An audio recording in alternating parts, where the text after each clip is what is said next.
السلام علیکم ورحمۃ اللہ وبرکاتہ۔ Welcome to my YouTube channel. سیرت النبی صلی اللہ علیہ وسلم کے ہمارے پرانے مضمون میں ہم نے پڑھا تھا مسجد نبوی کی تعمیر کیسے ہوئی۔ آج ہم پڑھیں گے مشروعیت جہاد ہجری 1۔ سریہ حمزہ رضی اللہ عنہ، سریہ عبیدہ رضی اللہ عنہ۔ نبی کریم صلی اللہ علیہ وسلم کی 53 سالہ زندگی کا اجمالی نقشہ ناظرین کے سامنے آ چکا ہے۔ کس قدر تفصیل کے ساتھ یہ بھی معلوم ہو چکا ہے کہ دنیا میں اسلام کی اشاعت کس طرح ہوئی، اور وہ ہر طبقے اور ہر قبیلے کے ہزار انسان جو ہجرت تک اسلام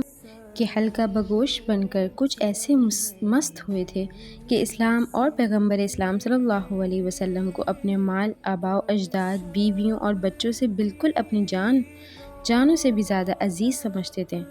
ان کے اسلام میں داخل ہونے کا سبب کیا تھا؟ حکومت کا جبر و اکراه تھا، یا کوئی لالچ اور جاہ کی طمع تھی، یا کوئی پرشوکت جمعیت تھی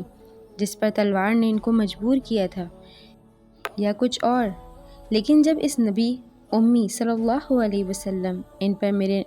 ماں باپ فدا ہوں، ان کے حالات طیبات پر نظر ڈالی جاتی ہے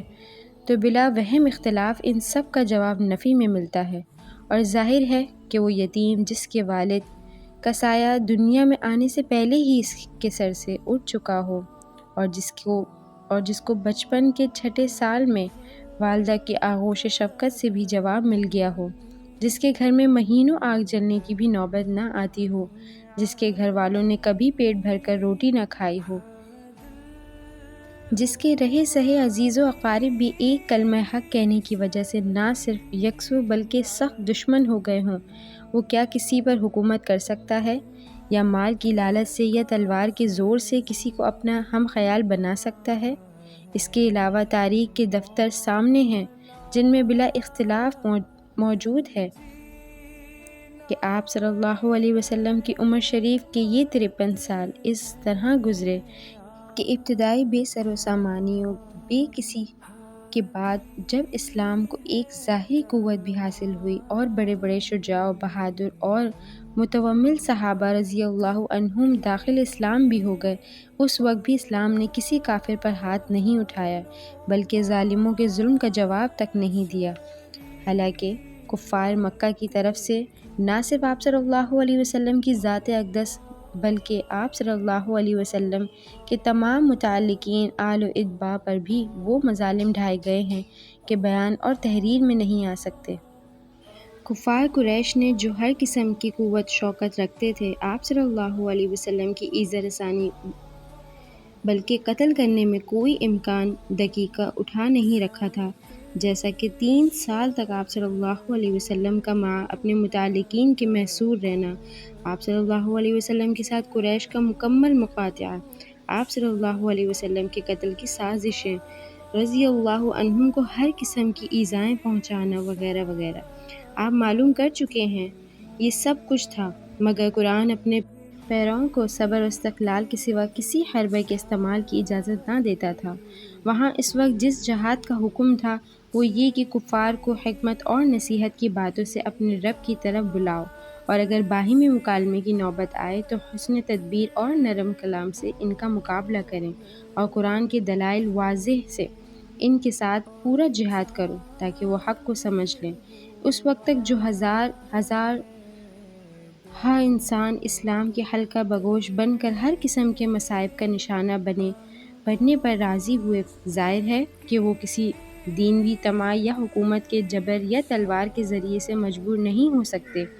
اس کھلی ہوئی ہدایت کو دیکھتے ہوئے بھی کیا وہ لوگ خدا سے نہ شرمائیں گے جو اسلام کی حقانیت پر پردہ ڈالنے کے لیے کہا کرتے ہیں کہ اسلام بزور شمشیر پھیلایا گیا؟ کیا وہ اس کا کوئی جواب دے سکتے ہیں کہ ان تلوار چلانے والوں پر کس نے تلوار چلائی تھی، جو نہ صرف مسلمان بنے بلکہ اسلام کی حمایت پر تلوار اٹھانے اور اپنی جانوں کو خطرے میں ڈالنے پر راضی ہو گئے؟ کیا وہ بتلا سکتے ہیں کہ ابو بکر صدیق، فاروق اعظم، عثمان غنی، علی مرتضیٰ رضی اللہ عنہم پر کس نے تلوار چلا کر ان کو مسلمان بنایا تھا، اور ابو ذر انیس رضی اللہ عنہما اور ان کے قبیلے کو کس نے مجبور کیا تھا کہ وہ سب کے سب مسلمان ہو گئے؟ زمات زادی کو کس نے مجبور کیا تھا، اور طفیل بن عمرو دوسی اور ان کے قبیلے پر کس نے تلوار چلائی، اور قبیلہ بنی عبد الاشہل کو کس نے دبایا تھا، اور تمام انصار مدینہ پر کس نے زور دیا تھا، جنہوں نے فقط اسلام قبول نہیں کیا بلکہ آپ صلی اللہ علیہ وسلم کو اپنے یہاں بلا کر تمام ذمہ داری اپنے سر لے لی اور اپنے جان و مال آپ صلی اللہ علیہ وسلم پر قربان کیے۔ بریدہ اسلمہ رضی اللہ عنہ کو کس نے مجبور کیا کہ 70 آدمیوں کی جماعت لے کر مدینے کے راستے میں آپ صلی اللہ علیہ وسلم کی خدمت میں حاضر ہوئے اور برضا رغبت مسلمان ہو گئے؟ نجاشی بادشاہ حبشہ پر کون سی تلوار چلی تھی کہ باوجود اپنی سلطنت و شوکت کے قبل از ہجرت مسلمان ہو گئے؟ ابو ہند اور تمیم اور نعیم وغیرہ وغیرہ پر کس نے زور دیا تھا کہ ملک شام کے سفر کر کے آپ صلی اللہ علیہ وسلم کی خدمت میں پہنچے اور آپ صلی اللہ علیہ وسلم کی غلامی اختیار کریں؟ اور اسی قسم کے صدہا واقعات جن سے کتب تاریخ بھری ہوئی ہیں، یہ ناقابل انکار مشاہدات ہیں جن کو دیکھ کر ہر انسان یہ یقین رکھے بغیر نہیں رہ سکتا۔ اسلام اپنی اشاعت میں تلوار کا محتاج نہیں، اور نہ فرضیت جہاد کا یہ مقصد ہو سکتا ہے کہ لوگوں کے گلے پر تلوار رکھ کر کہا جائے کہ مسلمان ہو جاؤ، یا ان کو کسی جبر و اکراه سے اسلام میں داخل کیا جائے۔ جہاد کے ساتھ ہی جزیہ، وہ ٹیکس جو کفار سے ان کی حفاظت کے بدلے میں وصول کیا جاتا ہے، جزیہ کے احکام اور کفار کو اہل ذمہ بنا کر ان کے جان و مال کی حفاظت بالکل مسلمانوں کی طرح کرنے کے متعلق اسلامی قواعد خود اس کی شہادت ہیں کہ اسلام نے کبھی کفار کو اسلام قبول کرنے پر بعد فرضیت جہاد مجبور نہیں کیا۔ اس لیے ایک منصف مزاج انسان کا فرض ہے کہ ٹھنڈے دل سے اس پر غور کرے کہ اسلام میں فرضیت جہاد کس غرض اور کن فوائد کے لیے ہوئی، اور اسے اس وقت یہ یقین کرنا پڑے گا کہ جس طرح وہ مذہب کامل نہیں سمجھا جا سکتا جس نے لوگوں کا گلا گھونٹ کر بجر اکراہ ان کو اپنے سلسلے میں داخل کیا ہو، اسی طرح وہ مذہب مکمل نہیں جس میں سیاست نہ ہو، وہ سیاست ہی نہیں جس کے ساتھ تلوار نہ ہو۔ وہ ڈاکٹر اپنے فن کا ماہر نہیں ہو سکتا جو صرف مرہم لگانا جانتا ہے مگر سڑے ہوئے فاسد شدہ اعضاء کا آپریشن کرنا نہیں جانتا۔ کوئی عرب کے ساتھ ہو یا وہ عجم کے ساتھ، کچھ بھی نہیں ہے تیغ نہ ہو جب قلم کے ساتھ۔ سمجھو اور خوب سمجھو کہ جب عالم کے جسم میں شرک کے زہریلے جراثیم پیدا ہو گئے اور وہ ایک مریض جسم کی طرح ہو گیا، تو رحمت خداوندی نے اس کے لیے ایک مصلح اور مشفق طبیب آپ صلی اللہ علیہ وسلم کو بھیجا، جس نے 53 سال تک متواتر اس کے ہر عضو اور ہر رگ و ریشہ کی اصلاح کی فکر کی، جس سے قابل اصلاح اعضاء تندرست ہو گئے، مگر بعض اعضاء جو بالکل سڑ چکے تھے ان کی اصلاح کی کوئی صورت نہ رہی، بلکہ خطرہ ہو گیا کہ ان کے سمیت تمام بدن میں سرایت کر جائے گی۔ اس لیے حکیمانہ اصول کے موافق عین رحمت و حکمت کا اقتضا یہی تھا کہ آپریشن کر کے ان اعضاء کو کاٹ دیا جائے۔ یہی جہاد کی حقیقت ہے، اور یہی تمام جارحانہ اور مدافعانہ غزوات کا مقصد ہے۔ یہی وجہ ہے کہ عین میدان کار کا راز گرم ہونے کے وقت بھی اسلام نے اپنے مقابل جماعت میں صرف انہی لوگوں کے قتل کی اجازت دی ہے جن کا مرض متعدی تھا، یعنی جو اسلام کے مٹانے کے منصوبے گانٹتے اور برسر جنگ آتے تھے، اور ان کے متعلقین عورتیں، بچے اور بوڑھے اور مذہبی علماء جو لڑائی میں حصہ نہیں لیتے، اور وہ اس وقت بھی مسلمانوں کی تلواروں سے مامون تھے، بلکہ وہ لوگ جو کسی دباؤ سے مجبور ہو کر مقابلے پر آئے ہوں،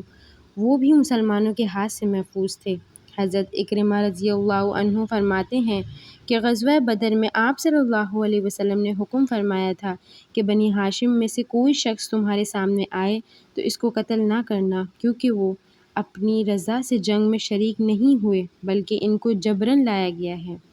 بلکہ مقابلے پر آنے والوں اور جنگ کرنے والوں میں بھی تمام لوگوں کو بچایا جاتا تھا جن کے متعلق آپ صلی اللہ علیہ وسلم کو حسن اخلاق اور حسن معاشرت کی خبریں پہنچی تھیں۔ ذیل کا واقعہ ہمارے اس دعوے کی پوری شہادت ہے۔ جس وقت آپ صلی اللہ علیہ وسلم فتح مکہ کے لیے تشریف لے جا رہے تھے تو راستے میں ایک شخص آپ صلی اللہ علیہ وسلم کی خدمت میں حاضر ہوا، اور آپ صلی اللہ علیہ وسلم کے ارادہ جہاد کو بھی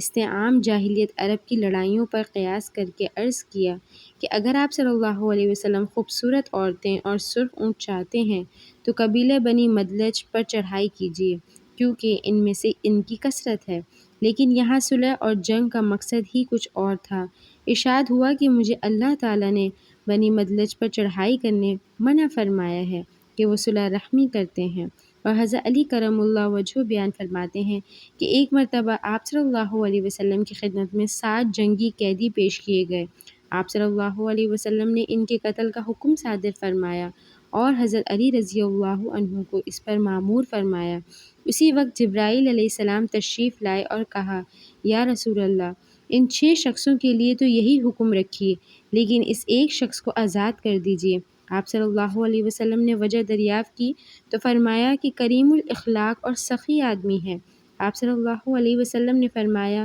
یہ آپ اپنی طرف سے کہتے ہیں یا اللہ تعالیٰ کا حکم ہے؟ جبرائیل امین صلی اللہ علیہ السلام نے فرمایا کہ حق تعالی شانہ نے مجھے اس کا حکم فرمایا ہے۔ اسلامی جہاد تہذیب کے مدعی یورپین اقوام عالم سوز جنگ نہ تھی، جس میں محض اپنی ہوس رانی کے لیے بلا امتیاز مرد عورت اور محرم غیر محرم شہر کے شہر بے شہر انتہائی بے رحمی کے ساتھ تباہ و برباد کر دیے جاتے۔ اکبر مرحوم نے کیا خوب فرمایا ہے، ہو رہا ہے نفاذ حکم فنا، نہ مکیں اس سے بچتے ہیں نہ مکاں، توپیں خود آگے اب تو میدان میں، بڑھتی کل من علیہ فان۔ یہ حقیقت ہے، لوگ دوسروں کی آنکھ کا تنکا تک دیکھتے ہیں مگر اپنی آنکھ کا شہتر بھی نظر انداز کر دیا جاتا ہے۔ بقول اکبر، اپنے عیبوں کی نہ کچھ پرواہ ہے، غلط الزام بس اوروں پہ لگا رکھا ہے، یہی فرماتے رہے تیغ سے پھیلا اسلام، یہ نہ ارشاد ہوا توپ سے کیا پھیلا ہے۔ الغرض مدافعانہ اور جارحانہ جہاد کا مقصد صرف مکارم اخلاق کی اشاعت اور اسلام کا تحفظ، تبلیغ اسلام کے راستے میں جو رکاوٹیں ڈالی جاتی تھیں ان کا ہٹانا تھا۔ ان تمام واقعات پر نظر ڈالنے کے بعد جس طرح عام یورپین مورخین اور مارگولیس وغیرہ کا یہ خیال بالکل غلط اور افتراء رہ جاتا ہے کہ اسلامی جہاد کا مقصد لوگوں کو بجز مسلمان کرنا اور لوٹ مار کر کے اپنا معاش مہیا کرنا تھا، اسی طرح اسلامی روایات اور تعامل صحابہ رضی اللہ عنہم کو جمع کرنے کے بعد اس میں بھی شک نہیں رہتا کہ اسلام میں جس طرح بغرض تحفظ مدافعانہ جہاد کو فرض کیا گیا ہے، اسی طرح حفظ ما تقدم اور موانع تبلیغ کو راستے سے ہٹانے کے لیے جارحانہ جہاد بھی قیامت تک کے لیے ضروری کیا گیا ہے۔ اور جس طرح مدافعانہ جہاد کی غرض لوگوں کو بجز مسلمان بنانا نہیں ہے، اسی طرح جارحانہ جہاد کا مقصد بھی کسی طرح یہ نہیں ہو سکتا، خصوصاً جب کہ اسلام کا وسیع دامن عین وقت جہاد میں بھی کفار کو اپنی پناہ میں لینے اور کفر پر قائم رہتے ہوئے ان کی جان و مال، عزت و آبرو کی اسی طرح حفاظت کے لیے پھیلا ہوا ہے